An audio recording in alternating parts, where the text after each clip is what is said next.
Good morning. You're watching Verdict 2015 with me, Shan Russell. Verdict 2015 is all about the biggest stories from battleground Bihar, and these are the headlines that we're tracking right now. Three-member Election Commission team in Bihar to review poll preparedness for remaining phases. Leaders of various political parties meet the EC, demand slew of measures to ensure free and fair polls. Chief Minister Nitish Kumar tries to turn the tables on the BJP, seeks votes on the basis of his track record of development.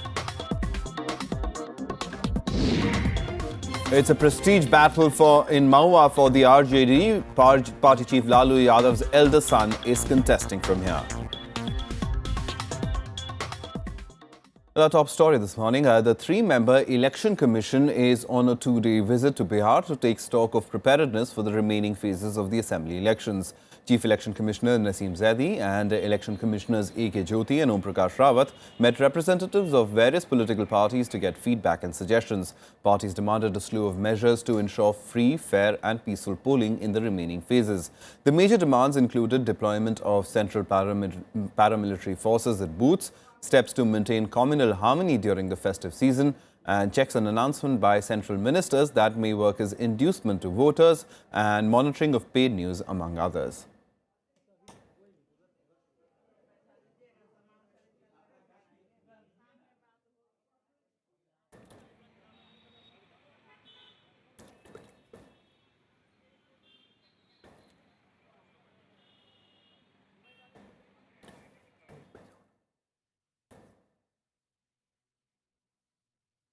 Bihar Chief Minister Nitish Kumar addressed an election rally in Patna where he sought votes for the third five-year term on the basis of his track record of development.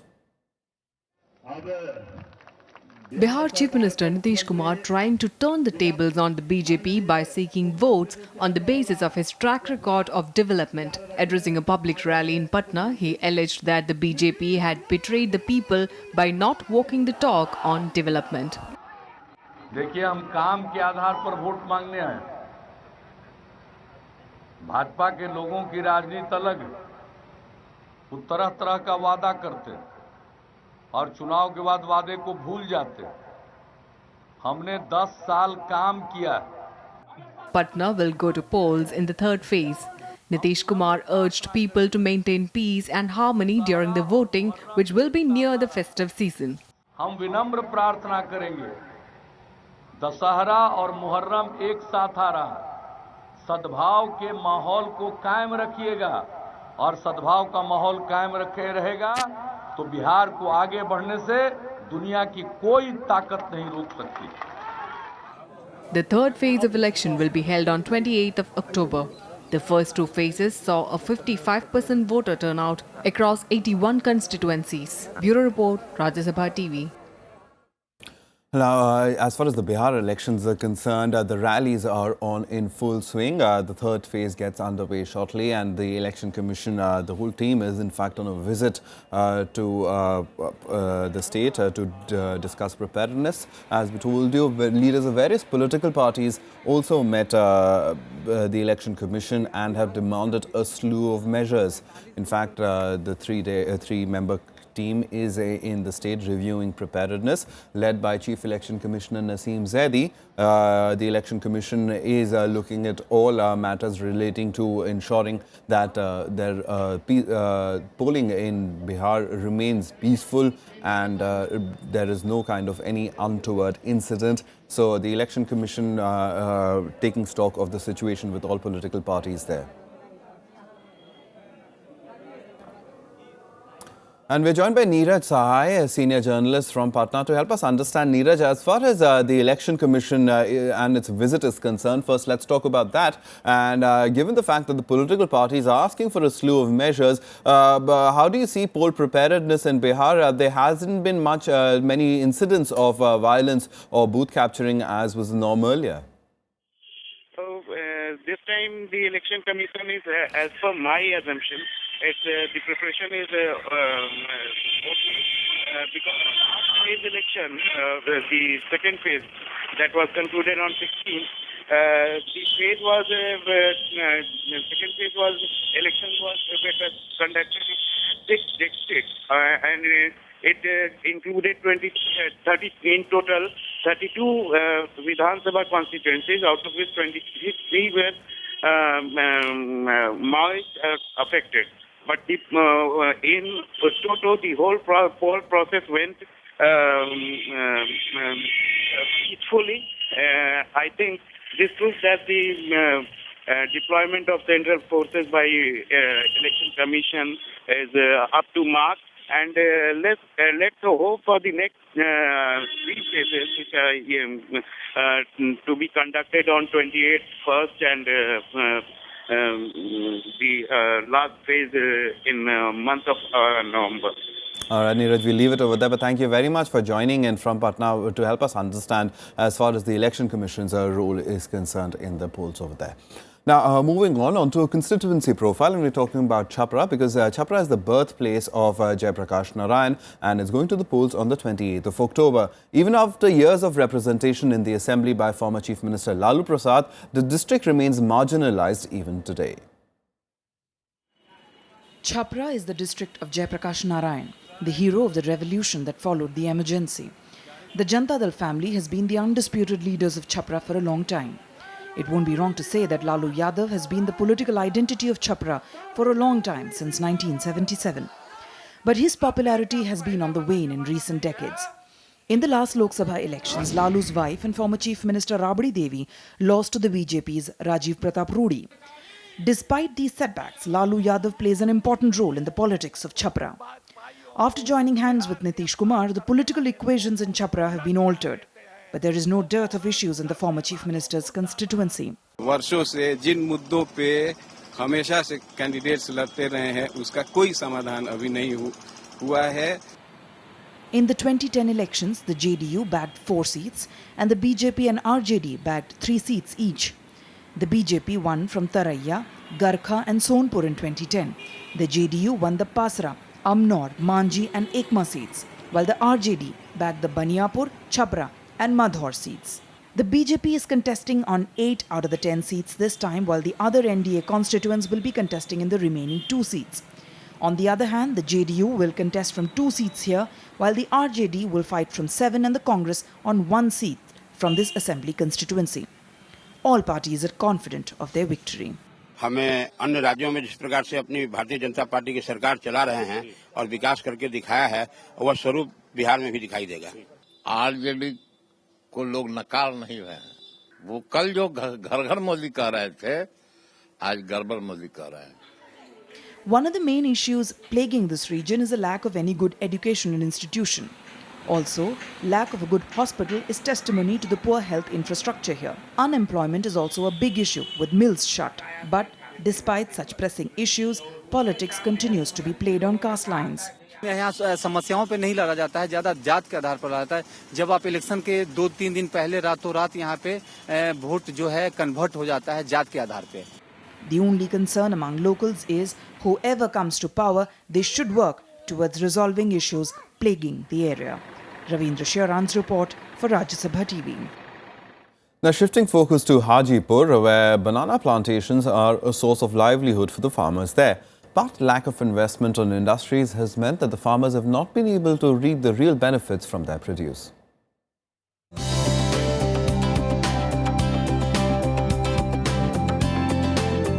Banana plantations are a major source of livelihood for farmers in Hajipur. Large areas of land here are dedicated to banana plantations, with a major bulk of the produce exported to nearby states. The large tracts of the plantation are clearly visible from the bridge over the river Ganga on the way from Patna to Hajipur. पहले rate वगैरह केला का सही था, लेकिन अभी वैसा rate नहीं मिल रहा है. और जैसे मान लीजिए कि लगन का सीजन में तो कुछ सही रहता है, उसके बाद तो 30 रुपए 40 रुपए घोर हो जाता है. The banana plant can be easily grown with water from bore wells. The income from such a produce is also impressive. But due to lack of support from the government, farmers are facing several problems. Apart from the plant, the leaves and the banana stem can be a source for a parallel industry. But lack of infrastructure here has meant that this potential cannot be tapped into. Profit है नहीं, इसलिए दिक्कत हर किसान को है, समस्या गंभीर है। सरकारी मदद मिले तो अच्छा रहेगा। किया तो बहुत कुछ जा सकता है, लेकिन गवर्नमेंट की तरफ से कुछ हेल्प मिले तब तो, लेकिन यहाँ गवर्नमेंट ध्यान ही नहीं देती। Farmers here are hoping that the government turns its attention to their plight so that they can reap rich dividends. This is Ravinder Shiuran's report for Rajya Sabha TV. Now bringing the spotlight to today's issue from the ground in Bihar. Education was the shining spot in Bihar at one point of time. Today, it's in shambles. Primary education system in the state is in tatters and the youth are leaving the state for higher education. In fact, basic infrastructure is missing from schools. That includes really the lack of teachers as well. So we take a look at the education system of Bihar.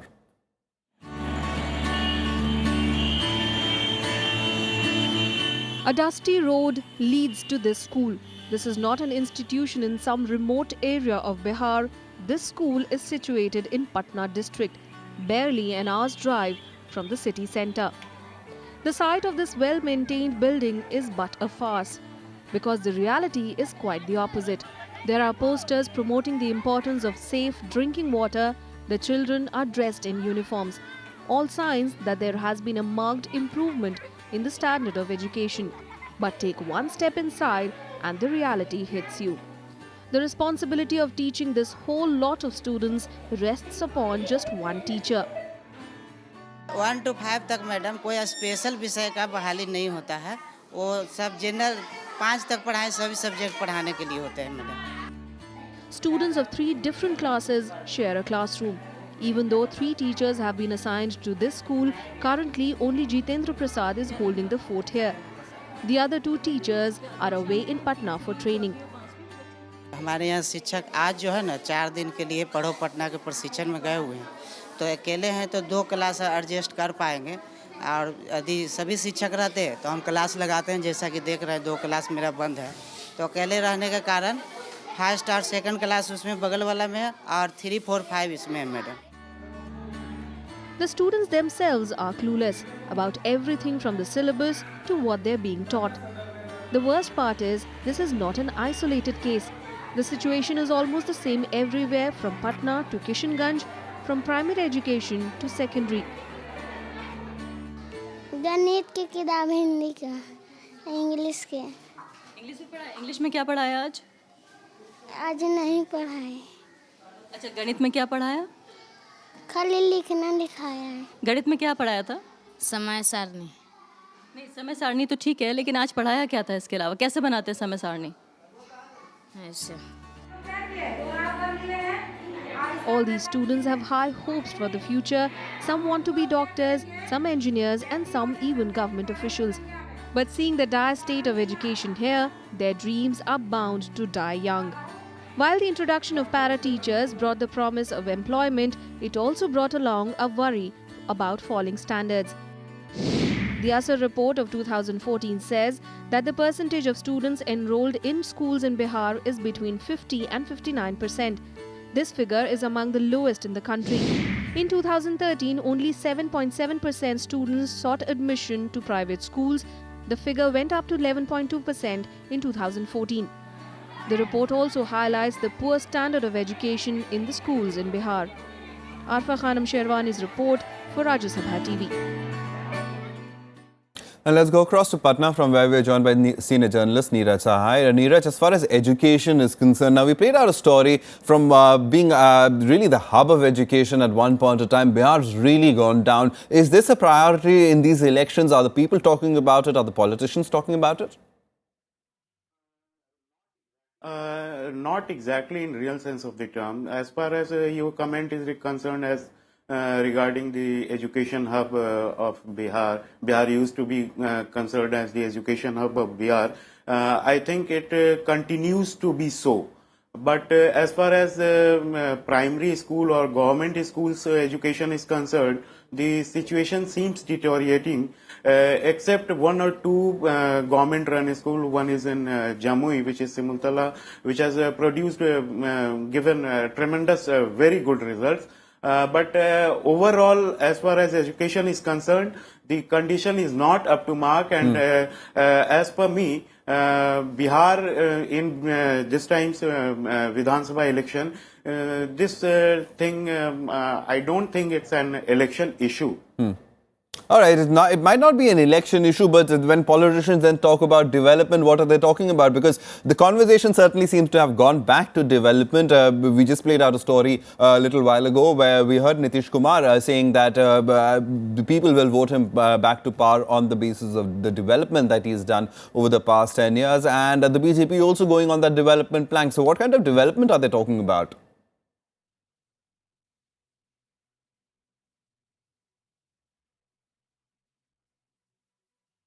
Neeraj, can you hear me? Definitely, development is a poll issue for almost every party in Bihar, and one credit goes to CM Nitish Kumar as far as education sector is concerned.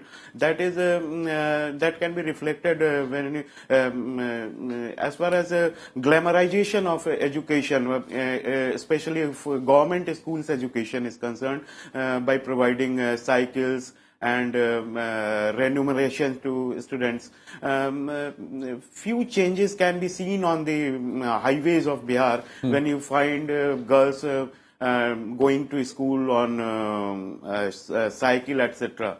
And as far as development is concerned, it's a prime concern. Almost every party's agenda is development. All right, certainly. So all parties talking about development as their agenda, but it is shocking what the on-ground reality is, and that is what perhaps the people of Bihar would be voting for this time around. But Neeraj, coming back to you, as far as we've spoken about education, now in that sense, Chief Minister Nitish Kumar talked about a new scheme a few days ago about that card of 4 lakh rupees for students who want to pursue a higher education. How much of traction has that found on the ground? Especially as this particular time, government action must have been taken, but as far as moral code of conduct is applying in Bihar, it's not being reflected right now.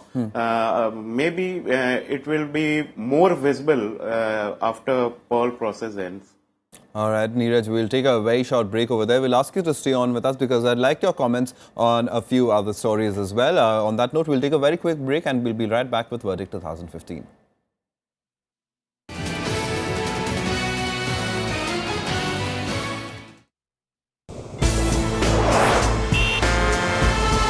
Tales that inspire, stories of social change. A salute to diversity, promoting public discourse. Events that motivate, inspiring the innovative spirit. Watch Rajya Sabha television documentaries every Friday at 10:30 p.m, Saturday 12:30 p.m, and Sunday at 1 p.m.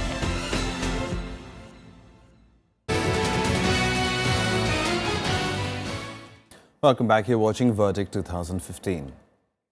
Now, all political parties in Bihar, without exception, talk about safeguarding the rights of the minorities. But the smaller communities don't really believe them, particularly the Christians and the Sikhs, who feel neglected and left out. The question they ask is, can the country call itself secular if the state of affairs continues? Election season in the birthplace of Gautam Buddha, Mahavir and Guru Gobind Singh. Political parties are in a race to bag the minority vote, and each of them is presenting itself as the very face of tolerance.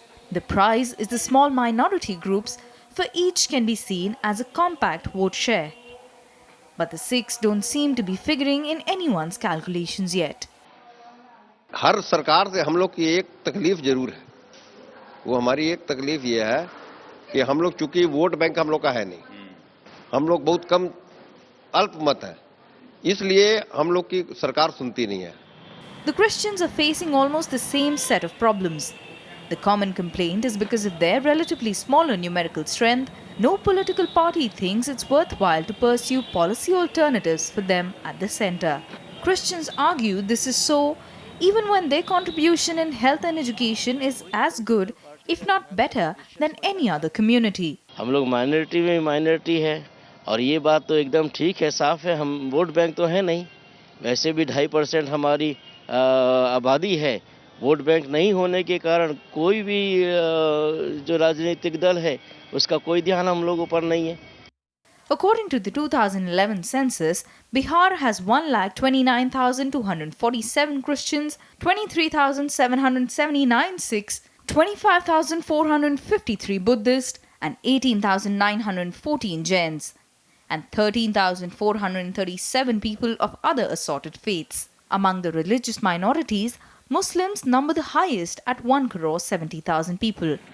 Given the political compulsions of democracy, the question then arises, is it fair to give importance only to numbers, even as we ignore the contributions of a community? Ravindra Sharan's report for Rajya Sabha TV. And from Patna, we have with us senior journalist Neeraj Sahai. Neeraj, we just played out a story as far as the condition of the minorities is concerned. The marginal minorities, the Christians and the Sikhs, certainly feeling left out of the entire poll process. But in terms of a conversation, how big an issue is the protection of minorities and perhaps the incidence of growing intolerance that we've seen across the country?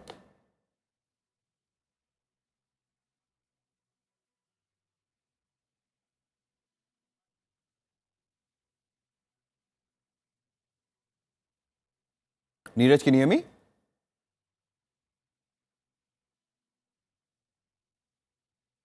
All right, we seem to have lost that link with Neeraj. We'll try to re-establish that. But as far as the minorities are concerned, they certainly are proving to be the main thing that the political parties are gunning for. And how big an issue are minorities and their rights in this election? Let's go across to Neeraj Sahai. Neeraj, I was asking you, as far as the minorities are concerned, the marginal minorities certainly not feeling part of the poll process. But as far as the conversation about minority majority, how dominant is that in this election? Definitely the minority sections in particular, if you talk about Sikhs, Jains, Buddhists or Christians, they feel sidelined due to their less number. But every party, they can't ignore them. They make them present through their speeches about their concern about these small minorities. But as far as the Muslim vote bank is concerned, every political party remains... All right. Neeraj, also very quickly, as far as the growing incidence of religious intolerance across the country are concerned, are they having an effect in Bihar? Is that the part of the conversation that the voters are having? That way, that the smaller section of minorities have any impact with this Dadri and other episodes which erupted in last few days. All right, Neeraj, we'll leave it over there. But thank you very much for coming in and helping us understand the real ground situation in Bihar a little better. Well, now moving on, the Mahua Assembly constituency has become a prestige battle for the RJD. Party chief Lalu Yadav's elder son, Tej Pratap Yadav, is contesting from here. The seat has long been RJD-JDU bastion, and with the sitting MLA fighting from an NDA ticket, the contest has become very interesting.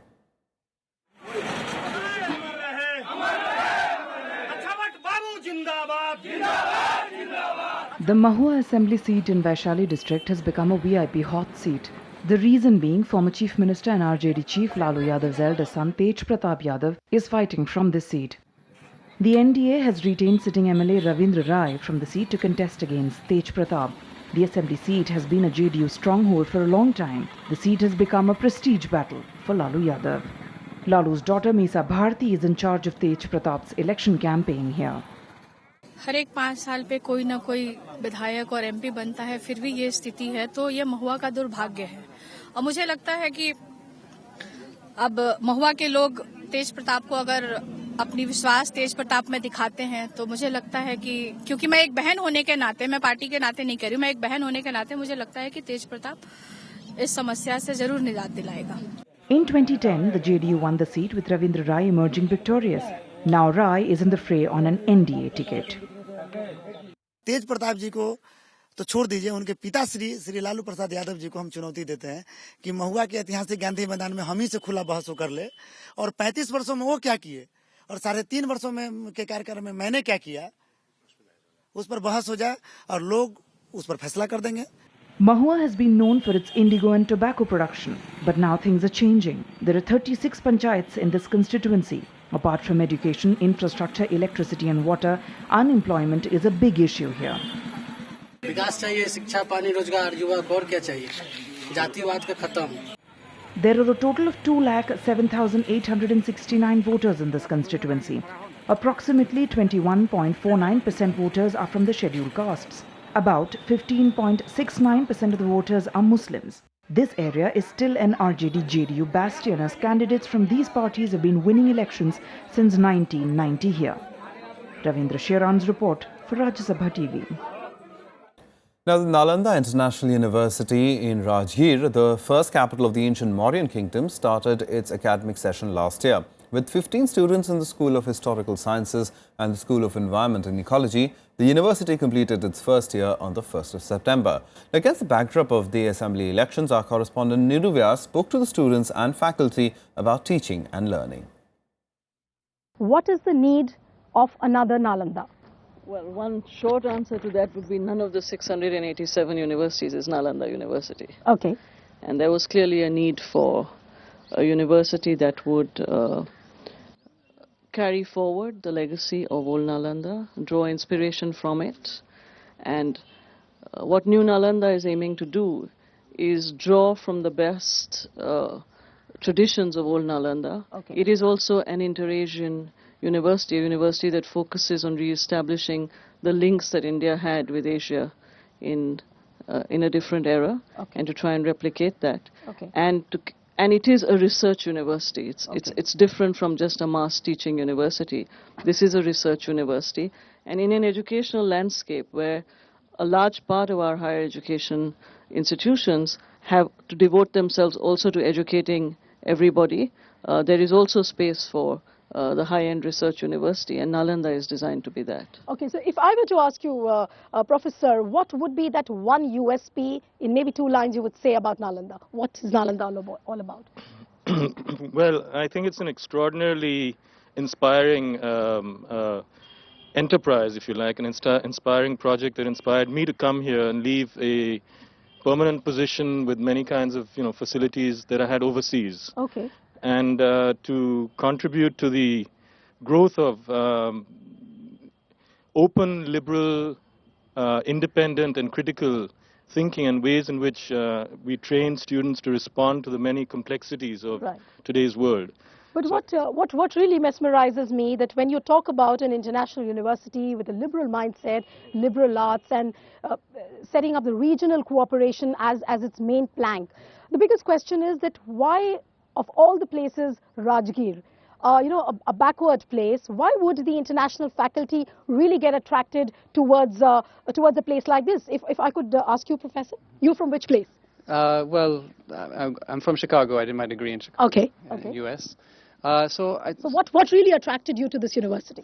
Well, I think there's a couple of major reasons. One is that there's a strong focus on research, not just cultivating research from the faculty side, but working with students closely to cultivate an environment of research activity, research programs. Well, that's all in Verdict 2015 for tonight. Thanks so much for watching. Bye-bye.